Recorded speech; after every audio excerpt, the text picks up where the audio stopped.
Hello, I am the artist known as DEROSNEC, and welcome to my bi-weekly vlog where I talk about making music, art, movies, and more. Ever wondered how a green screen worked? Or how they actually make a kaiju appear next to the Golden Gate Bridge so realistically? Once the animation and effects are created, it's up to the compositing artists to put everything together and make it all look like it was supposed to be that way. If you've ever watched a behind-the-scenes video for a blockbuster film, in particular a superhero or an action movie, you've probably seen a lot get shot on a big studio stage with a bright green or blue background up on the walls. This is called a Chroma Key Screen, and its sole purpose is to make it easier for the VFX artist to remove the background from the original shot footage, otherwise known as a plate, and replace it with something else. But why is it bright green or blue? Well, technically speaking, any color could be removed, but these two colors are the most common because they don't naturally occur in nature at that vibrancy. Because of this, it's easy to isolate compared to, say, red or orange, which are tones that can be found in a huge amount of things, for example, skin. So how does it work? Well, a machine is used to isolate that particular hue and create a matte which acts as a very versatile cutout of the image. These days it can be done with visual effects software on a computer, but before that, this kind of work would have needed to be done on an optical printer, which I briefly talked about back in the animation and effects episode. Once the desired subject is isolated and a matte is created, the background can become transparent and you can do pretty much whatever you want with it.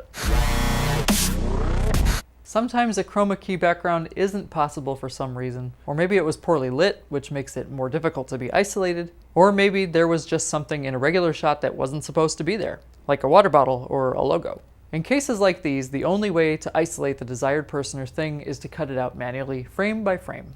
This is called rotoscoping, and it is probably one of the most tedious things in the world to do. The roto artist has to accurately and smoothly cut the object out of all 24 frames in a second of shot footage. This is really hard to do well, especially if the shot was captured with a lot of movement or isn't high quality.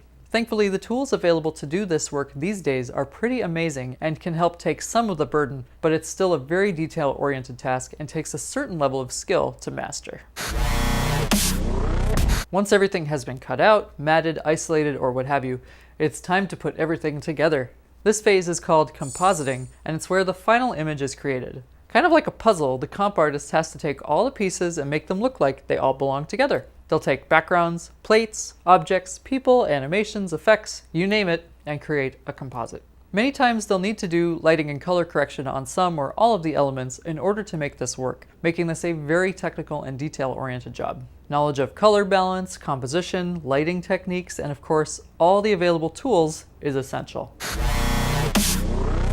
Finally, we can render the final version of the shot and send it to the editor, who will put it back in his or her timeline for the final edit of the film. Depending on how complicated the shot is, this could take quite a while. It's important to have very, very powerful machines if complex VFX are being done, otherwise you'll be waiting days or even weeks to actually see the shot. For example, when I created the 360 music video for Model M's Rock This, nothing quite like it had ever been made before. It was a fully edited interactive music video with animated particle effects that were composited and stitched together. My base model Mac Pro couldn't play it back in real time, so I was sort of working blind and had to render out small chunks at a time just to see what I was doing. The final render of the 3-minute video took 9 days to complete. No joke. And being the perfectionist that I am, I of course realized that I had to go back in and fix a few mistakes that I wasn't happy with, so that was a rough couple of weeks. What are your favorite movies? Can you spot if any VFX was done on them? How? Let me know in a comment. Thanks for watching. Hit that thumbs up button below. It helps me more than you know, and join the Uncensored by subscribing to my YouTube channel, my newsletter, or by following me on Facebook, Twitter, or Instagram. If you never want to miss a video, be sure to click the little notification bell icon too. Thank you so much again, and I will see you next time for some more movie making fun.